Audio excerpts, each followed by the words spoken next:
How is it going, RP fam? Appreciate you guys stopping in for another episode. Hope you had a fantastic week. It's Saturday, which means I have start sit for you. I'm going over every position. I have updated rankings, updated tiers as well. Gonna get you guys all the latest information you need to dominate your opponents this week and go get a crucial dub. We are headed towards the playoffs, and to secure a spot, we need to make the best decisions possible at every position. So with that said, like the video if you enjoy the content. Please consider subscribing to the channel. We're well on our way to 1,000. Would love to have you with us.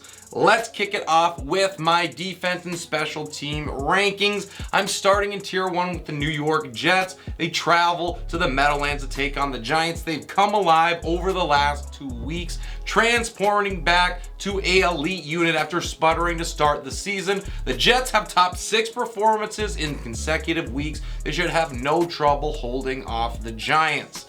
At 2, I have the Baltimore Ravens. They've been a feisty defense all year against Arizona, and I think Detroit bounces back. I have them at 3 against Las Vegas. Tier 2 begins with the New Orleans Saints. Minshew has been a turnover machine, so I like them there. And the Denver Broncos face the Chiefs. I love the Chiefs defense. They just had almost a 20-piece against the Broncos a couple weeks ago, so the Chiefs are in at 5.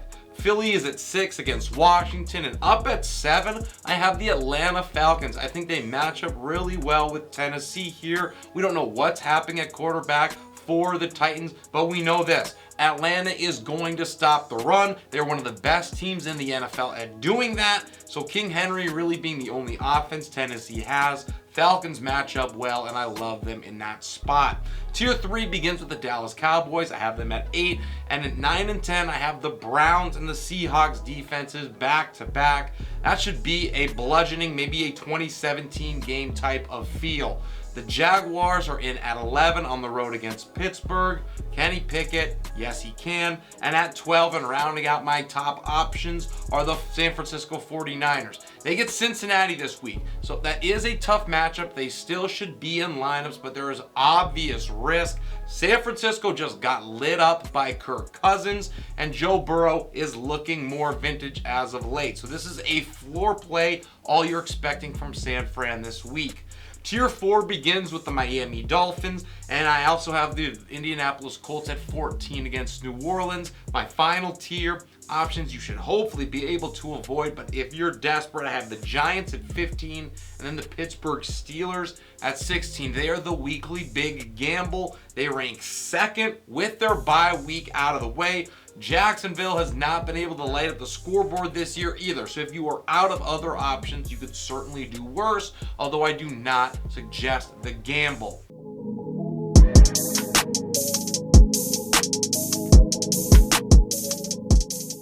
My kickers are up next. They begin with Jake Elliott, and at 2 I have Brandon Aubrey. He is a perfect 16 for 16 on the season. He's hit 3 or more in half of the games that he has played. Simply amazing. The Rams entered week 7, allowing the 7th most points to the position.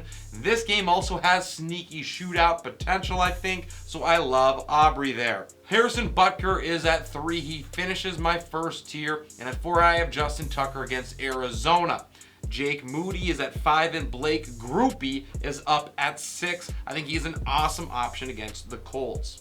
Tier 3 begins with Younghoe Koo, and Kaimi Fairbairn is at 8 right after. He's one of the more underrated options in the season so far. He's sitting as a top 8 play, and he already has his bye week out of the way. Fairbairn has made 6 field goals over his last 2 games, and he hasn't made less than 2 in a single matchup all season long. Houston is going to put up numbers this week, so you're not only getting a safe floor bet this play, but there is also plenty of upside.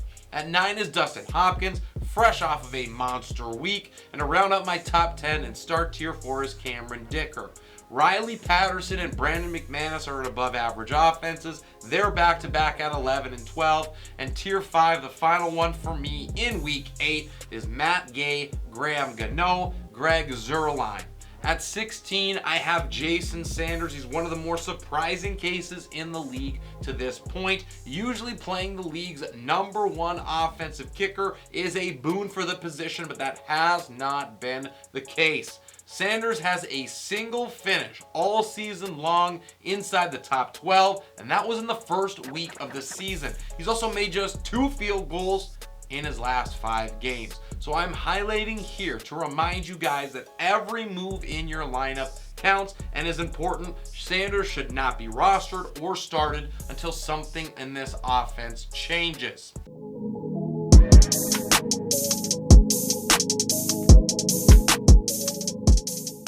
With the first 2 positions out of the way, like, subscribe, and on to quarterbacks. Tier 1, #1, I think for the first time this season, is Lamar Jackson. And at 2, I have Jalen Hurts traveling to Washington. He will continue his torrid pace as the current quarterback too. Hurts is 4th in fantasy points per dropback. He's 5th in high accurate throw rate, and he is 8th in yards per attempt. He is going to feast against Washington. The Commanders have given up the 2nd most passing scores. They're also top 6 in passing yards allowed per game, so a monster performance is incoming. At 3, I have Patrick Mahomes against Denver, and Justin Herbert is at 4. Great matchup with the Bears.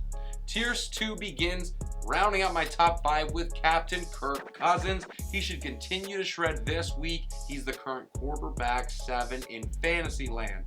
Kirk O'Chains ranks 4th in passing, 1st in passing tutties, and 7th in highly accurate throw rate. Now, Green Bay is going to try to ramp up the pressure. It's something they've done most of the season, but Cousins has been able to deal with that and thrive all year as well. He is top 5 in pressured passing grade and pressured yards per attempt, and he's #1 in the league at tossing scores when he is under duress. Needless to say, he's not that worried. The opportunities are going to come, and when they do, he will dice up this Packers defense deep. At 6, I have Jared Goff. He's having an excellent season. The Raiders are not about to slow that down. And that ends my 2nd tier. CJ Stroud is next at 7. He is staring down an excellent matchup to keep his epic start to the season chugging right along. Carolina has allowed the 6th highest yards per attempt and the 9th highest passer rating this season, and they've also been killed deep, giving up top 7 numbers in passer rating and adjusted completion rate on those shots downfield. So that means that Stroud is going to pick apart these Panthers from start to finish. Tua Tagovailoa is in at 8, and at 9 I have Trevor Lawrence against Pitt. To round out my top 10 is Joe Burrow. He has turned a corner since week 5, ranking 14th in passing grade and also 9th in adjusted completion rate after starting out near the bottom of basically all quarterback metrics that mattered, and yes, that includes players like Zach Wilson. Now, the Niners have been stout through the air all year, but we just saw what Kirk did on Monday Night Football. May have exposed them a little bit with those 378 yards through the air. I'm not sure that Joe Burrow is going to be able to get to that number, but he will not have to hit this top 10 ranking. Tier 4 begins with Matthew Stafford, who has done everything right in fantasy, but finished drives off with touchdown scores. He ranks 3rd in passing attempts and 4th in passing yardage, and Stafford should once again be able to put up numbers here. Dallas has cratered since losing Trevon Diggs. They've given up top 10 numbers in passer rating and yards per attempt since then. They've also surrendered the 8th most passing scores on the season. Cooper Kupp needs a get-right game. Puka Nacua needs to keep setting rookie records, and the backfield is also a mess of injuries, so the Rams are going to go to the air to try and beat Dallas. Sam Howell rounds out my top 12 and starts my 5th tier. He should be able to capitalize on this Philly defense. They're allowing top 10 numbers to the position. Samwise ranks 3rd in passing attempts and 7th in passing yardage this year, and he also has finished as a quarterback 13, 5, and 8 over the last 4 weeks. The Commanders will not be able to move the ball on the ground against Philly, so I am buying the volume from Howell at home. Jordan Love is my lucky number 13 with some trepidation against Minnesota. And at 14 is Desmond Ridder. He has been hot lately. He has top 6 finishes in 2 out of the last 3 weeks. Now, I do not like him to hit that type of ceiling, but he is going to be more than fine against the Titans. Tennessee allows the 4th highest yards per attempt and also passer rating as well, and even Desmond Ridder can take advantage of that. Tier 6 begins with Dak Prescott. He's at home against the Rams, and at 16 is Geno Smith in a tough matchup against Cleveland. Derek Carr is up at 17. He has upside this week again after back-to-back quarterback 1 showings. Over the last 2 games, Carr has gotten by on insane volume.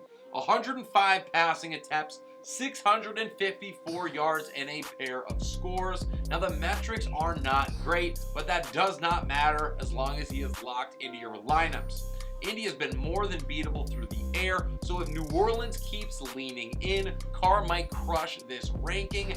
As always with him, though, there is certainly risk. Tier 7 begins with Mac Jones at 18, and Kenny Pickett is at 19 against Jacksonville. He could surprise this week in a sneaky good matchup with the Jags. Pittsburgh is likely going to struggle on the ground, so that means Pickett is going to have to go to the air to try and move the ball, and he looked much better last week now that Deontay Johnson is back in the fold. The Jaguars are surrendering top 5 numbers in passing yardage and fantasy points per game to quarterbacks, and they've given up the 9th most passing scores this year as well. So there is legit top 12 upside to be had if you roll the dice and you are feeling lucky. Russell Wilson rounds out my top 20, and at 21 is Gardner Minshew against New Orleans. Tier 8 begins with Tyson Bagent. He travels to the Charger Stadium. He's likely close to 0% rostered, and I can't really blame anybody for that. But if you are desperate and you need a Hail Mary in a 2-quarterback or a super flex league, Bagent just might be your man. Ellie has given up more points to quarterbacks this year than anyone. They allow the most passing yards per game, the highest yards per attempt, and the 2nd highest passer rating. So there is a clear and obvious pass here to top 20 production. So if you are brave/crazy enough, pull the trigger on it. Bryce Young is down at 23. I have Zach Wilson at 24 to finish off my quarterback rankings in week number 8.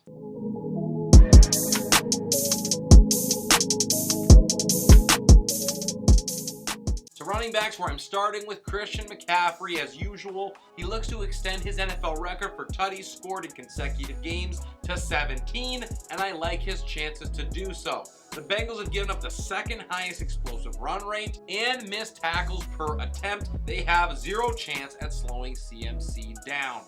Austin Eckler is in at 2, and I have Travis Etienne at 3. He continues to be a volume beast. He ranks 3rd in snap share, 4th in opportunity share, 3rd in weighted opportunities, and 1st in carries. In layman's terms, Jacksonville is feeding him, and the Steelers are not going to slow him down.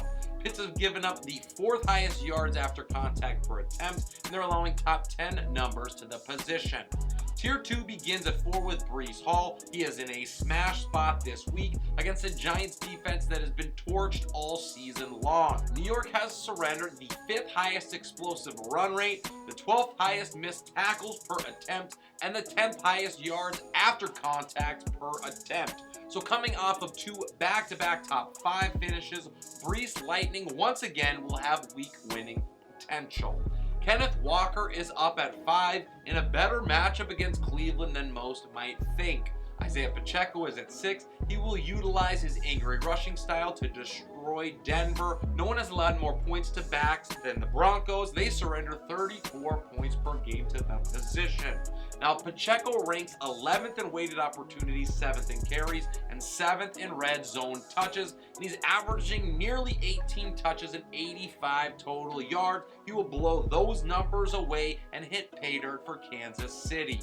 Alvin Kamara, the forever running back 1, apparently sits at 7. He will continue his streak. Tier 3 starts with Tony Pollard. He continues to see major usage, sitting at 9th in snap share, 16th in opportunity share, 5th in weighted opportunities, and most importantly, 2nd in red zone touches.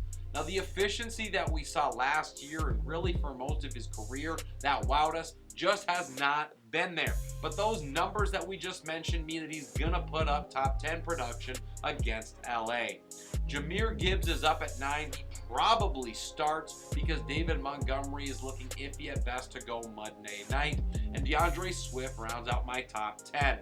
Tier 4 begins with Saquon Barkley against the Jets. And rounding out my RB1s in Week 8, I have Bijan Robinson. This guy is still a must-start after last week's headache, whatever it was, debacle. I'm choosing to trust that this was a blip until we get more evidence otherwise. This week, it is going to be volume and not efficiency that helps Robinson produce. But since he got that extra week of rest off from last week, I expect a juiced up Bijan to put in a solid effort. Raheem Mostert looks good to go. He is at 13. And Tier 5 begins with Derrick Henry. He falls just outside of must-start range with a brutal get-together with the Dirty Birds here. Atlanta has dominating opposing rushers all season long. They surrender the 2nd fewest points per game to the position. And the other issue that we have with him really all season long has been game script. The King has been killed at it at times this year, but thankfully Atlanta is not the type of team that is going to run away with it. So I think Henry settles in around that 15 to 20 touch workload, and that will help him hit for managers. Josh Jacobs once again becomes a volume monster, and he's going to need it against a great Detroit defense. He's at 15. At 16, I have Javonte Williams. He might just explode this week after seeing a season-high 53% snap share in week number 7, and he turned that usage into a whopping 18 touches for almost 100 total yards. Now, quietly, the Chiefs have been eaten alive on the ground in 2023. They allow the 10th highest explosive run rate, the 8th highest yards after contact per attempt. And that is not going to improve with Nick Bolton, their star linebacker, on IR. So if Javonte gets a big-time workload, the breakout game will follow. Tier 6 begins with Joe Mixon. He will once again get plenty of volume. And at 18, I have Jonathan Taylor against New Orleans. He played 50% of the snaps last week, but he was given the ball on almost every opportunity. He handled 21 touches to the tune of 120 total yards. Taylor had not 1 but 2 touchdowns stolen by the Magic Mustache Man, or his day would have been massive. Now, Taylor is not going to find that same type of space against the Saints. New Orleans has allowed the 2nd fewest points per game to backs, so the volume will have to carry him. Tier 7 begins with Aaron Jones, who looks cleared and does not have a designation in a difficult matchup on paper against the Vikings. Kareem Hunt looks good to go as well against Seattle, but double check on him prior to game time. At 21, I have Darrell Henderson Jr. He is a volume-based play this week after getting 19 touches in his debut. Dallas has given up the 9th highest explosive run rate, but they are otherwise stingy and borderline elite. Henderson's gap preference also hurts him against the Cowboys. They are top 10 against it this season. 22 is Gus Edwards. He is in a great spot in this game against Arizona. They surrender over 23 points per game to rushers. That's 4th most in the NFL. The Gus Bus is averaging 14 touches, 68 total yards since week 2, pretty much when he took over, and it should once again he'll end up near those totals. He also gets touchdown upside in this game, so he could easily sniff top 20 production. Chuba Hubbard is up at 23, and rounding out my RB2s, I have Ramondre Stevenson, who will not find anything easy this week against Miami. The Dolphins have surrendered the 7th lowest explosive run rate, the 5th lowest missed tackles per attempt, and the 6th lowest yards after contact per attempt. So they stuff rushers often, and they do not let them get free. Stevenson's volume is the only thing that makes him a viable play this week. Alexander Mattison is a great flex play in a good matchup against the Packers, although his grip on that RB1 role is slowly slipping. Tier 9 begins with Jaylen Warren. He is the Steeler back to put in your lineup this week. He has been a top 25 play in 3 straight games. He ranks 8th in target share, 3rd in targets per route run, and 3rd in yards per route run as well. He's going to put that to good use against the Jags. They've given up the 4th most receptions and the 4th most receiving yards to running backs on the season. Dameon Pierce is at 27. A lot of risk there with the game script as well. And Amari DiMercado is up at 28. He played 80% of the snaps for Arizona last week, totaling 17 touches and 75 total yards. Now that is the usage that we were hoping for him to get back in week 6, but I guess better late than never. Now, Baltimore is beatable on the ground, so if the usage is there again, Amari will post RB2 numbers. Back-to-back at 29 and 30, I have the Chicago Bears. I think they're both good to go against this Chargers defense, but they're going to siphon value away from each other because they're likely going to split touches. Elliott's given up over 20 points per game to backs this year. At 31, I have Ezekiel Elliott, and Najee Harris is at 32.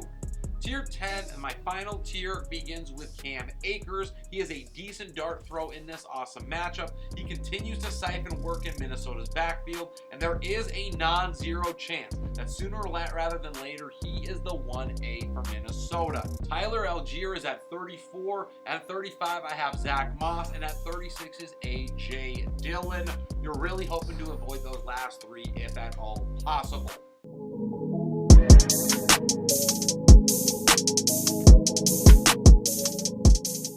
Please remember to drop any questions or comments down below. I love to answer your questions, and the engagement is one of my favorite parts of creating content for you guys.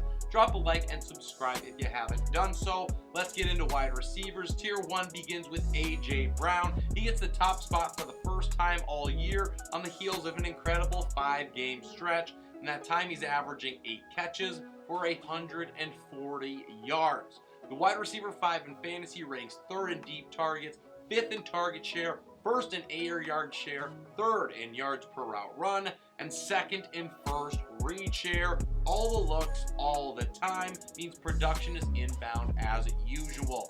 Keenan Allen is at 2 against Chicago, and Tyreek Hill gets the green light. He's at 3 against New England.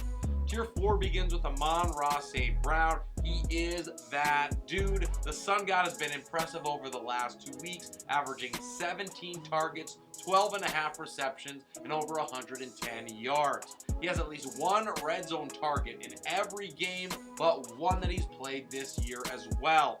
Vegas has done a great job of shutting down slot receivers, but I am not concerned in any way because St. Brown always seems to find a way. Rounding out my top 5 is Jamar Chase, and at 6 I have Cooper Kupp, who has been vintage outside of last week, so I'm going to give him a pass and expect a bounce back, and it is coming. Kupp is going to decimate in the slot, where the Cowboys have allowed top 5 points and against man coverage, which Dallas utilizes at the 2nd highest rate in the league. Cooper boasts a 2.24 yards per route run and a whopping 41.7 first read share against man. He also leads the Rams in deep targets since his return, so there is exploding volcano potential here. Tier 3 begins with Davante Adams, who has fallen off over the last 3 weeks with finishes of wide receiver 49, 67, and 32 in half-point PPR. Now, thankfully, at least the looks came back last week.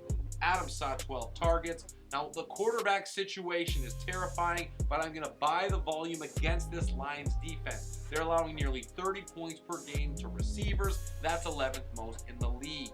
CeeDee Lamb is up at 8, and at 9, welcome to the wide receiver 1 range, Adam Thielen. He just gets all of the targets from Bryce Young. Tier 4 begins at 10 with Chris Olave, who has not been able to get on the same page with Derek Carr much this year, but he is going to bounce back soon.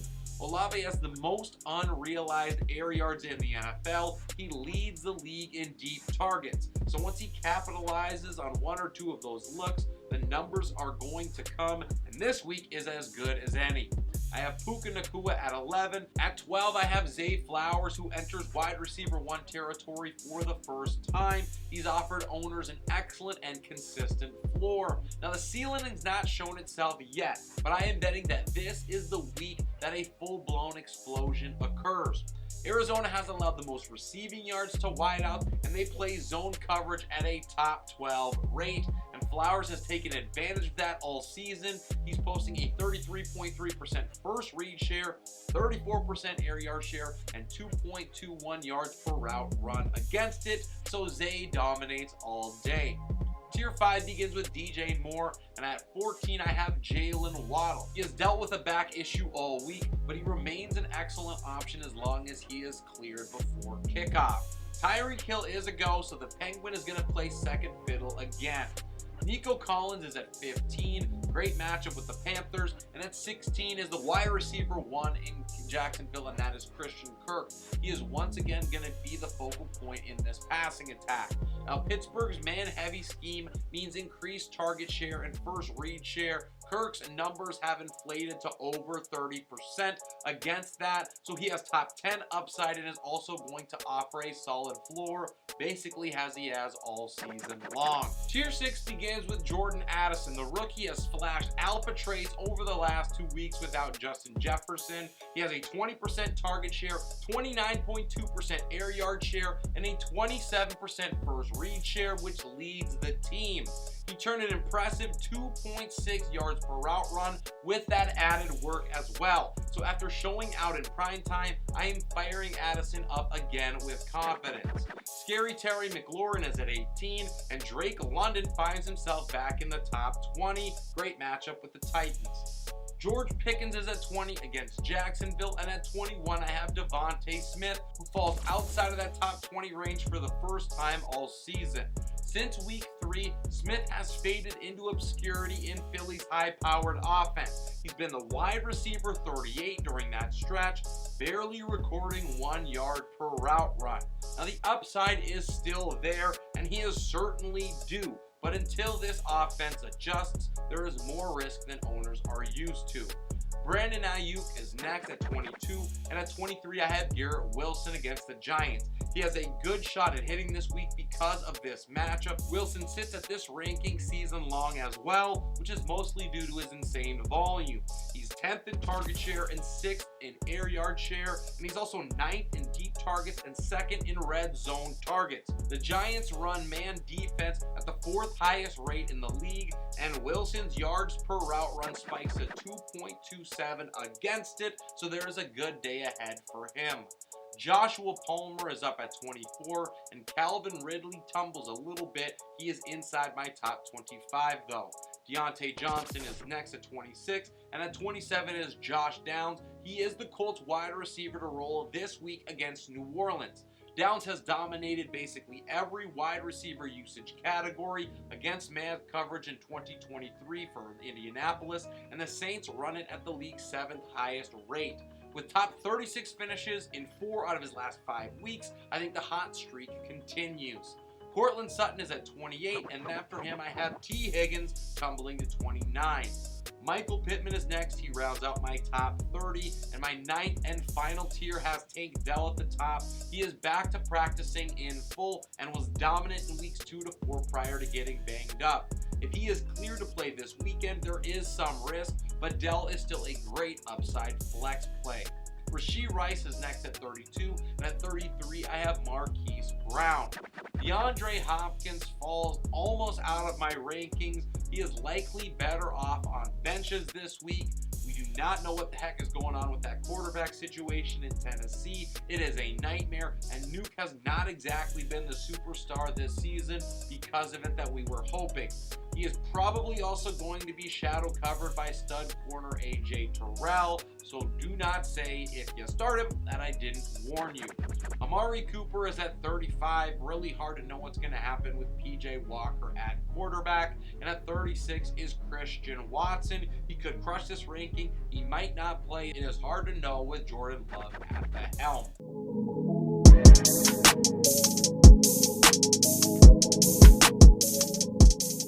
Tight ends begin, as always, with Travis Kelce. He leads the league in targets, target share, yards per route run, and red zone targets at the position. You play the man all the time. Fantasy does not have to be hard.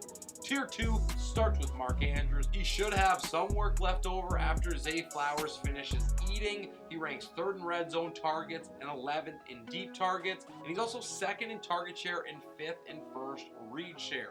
Lamar is going to keep him happy as the Ravens light up the sky. TJ Hawkinson is at 3, and starting tier 3 is Dallas Goedert.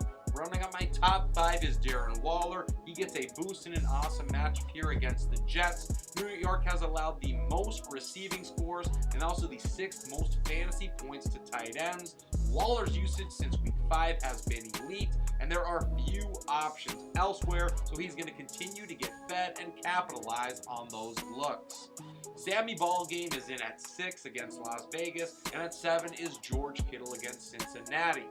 Tier 4 begins with Evan Ingram. He probably has a quote-unquote down week against a Steelers squad that's surrendering the 3rd fewest fantasy points per game and the 2nd fewest receiving yards to the position. However, Ingram's usage means he is still a solid option. He's 2nd in targets, 4th in target share, and 4th in routes run at the position. So if you are chasing production, you might as well do it in an ascending offense with a good quarterback. That is Ingram this week. At 9, I have Kyle Pitts, and rounding out my top 10 is Dalton Schultz. Jake Ferguson is at 11. He will thrive this week in a great matchup against the Rams. LA allows the highest yards per reception, the 6th most receiving yards, and the 5th most fantasy points to the position. And we know that Ferguson can take advantage of that. He is 6th in the league in open rate, right behind George Kittle. He's also 16th in target share and top 20 in yards per route run. He is a full-time player. He is playing in a good offense that needs a passing weapon. So yeah, at tight end, sign me up.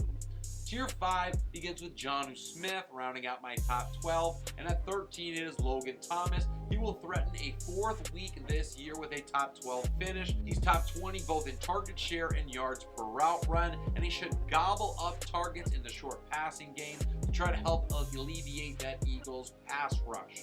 Tier 6, and my final one that I will cover in start sit for week 8, begins with Michael Mayer. He has not had the same impact that the other rookie tight ends have, but the usage and opportunity is growing regardless. Over the last 2 weeks, he has a 13% target share, a 10.3% first read share, and he's racking up 2 yards per route run.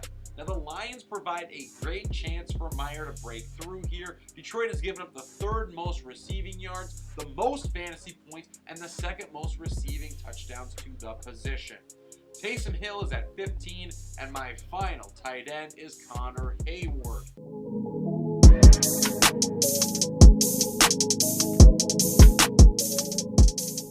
And that is everything for my start sit video in week 8.